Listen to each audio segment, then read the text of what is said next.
বিপিএলের জন্য বেশ রহস্যময় এক মাসকট প্রকাশ করলো বিসিবি। এই মাসকটের অর্থ কী, কেন হচ্ছে সমালোচনা?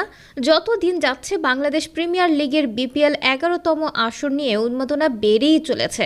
নানা আয়োজনে বাংলাদেশ ক্রিকেট বোর্ড বিসিবি চেষ্টা করছে এবারের আসরকে সবচেয়ে স্মরণীয় করে রাখতে। সেই ধারায় এবারের বিপিএলের মাসকটও বেছে নেওয়া হয়েছে, যার নাম রাখা হয়েছে ডানা 36।